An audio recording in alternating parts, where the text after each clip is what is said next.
இன்னைக்கு காலையில் ஒரு காணொளி போட்டிருந்தோம். தாவேக்கா வந்து முதல் கொள்கை விளக்க பொதுக்கூட்டத்தில் அருமையாக கொள்கையை விளக்கிருக்காங்க அப்படின்னு.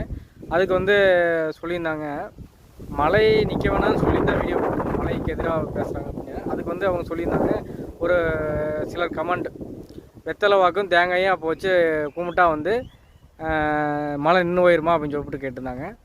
அதையும் நான் நம்புற மாதிரி இருந்தேன். அது மாதிரி ஒரு அடிமுட்டால் கூட்டத்தில் இருந்திருப்பேன். நான் பேசினேன், அது வெத்தலையை வந்து அவன் வச்சு சாமி வச்சு கும்பிடவே இல்லை. அந்த பைத்தியார கும்பல் வச்சு போட்டு டிவிக்கேன்னு கத்திருக்கானு. கிறுக்கு கும்பிட்டா கூட சரி, ஏதோ இறை நம்பிக்கைன்னு சொல்லலாம். அவனுக்கு என்ன ஒரு இதையெல்லாமா நம்ம பேசணும்னு நான் சொல்லிட்டு அடுத்து கடந்து மழையை வேணாதுங்காதீங்க அப்படின்னு தான் நான் பேசினேன். மழையை வந்து பழிக்காதீங்க, இயற்கையை பழிக்காதீங்க. அது இல்லைன்னா அதான் வள்ளுவ நீரின்றி அமையாத உலகம்னு சொல்லிட்டு போனான். இது ஒரு பொது மேடையில் நீங்கள் இப்படி பண்ணுறப்போ அது வந்து பெரிய பேச்சு போலாகுது, வீடியோ பரவுது.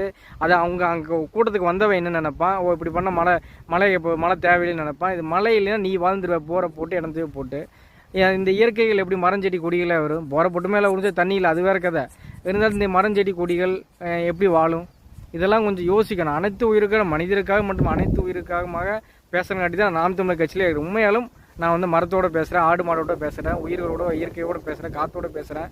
ஆனால் பைத்தியாரம் தான் சமூகம் சொல்லும். இந்த சமூகத்தில் வந்து பைத்தியாரம் பேர் எடுக்கிறது நல்லது. மற்ற எதுவும் ஈஸியாக எடுத்துடலாம், பைத்தியாரம் பேர் எடுக்க முடியாது, எடுத்தது தான் நல்லது, அப்படி தான் சொல்லணும். இது எப்படி இது மழைக்காக இப்படி பேசுகிறவன்ட்டு கொண்டு போய் இந்த அளவுக்குமா ஒரு தேங்காய் பழத்தை வச்சா டிவிக்கேன்னு கத்துனா மழை, இதெல்லாம் வந்து பேசக்கூடிய பொருளே இல்லை, கிறுக்குத்தனம். நம்ம பேசணும், இதையுமா பேசணும் அப்படின்னு சொல்லிட்டு எனக்கு தோணுது.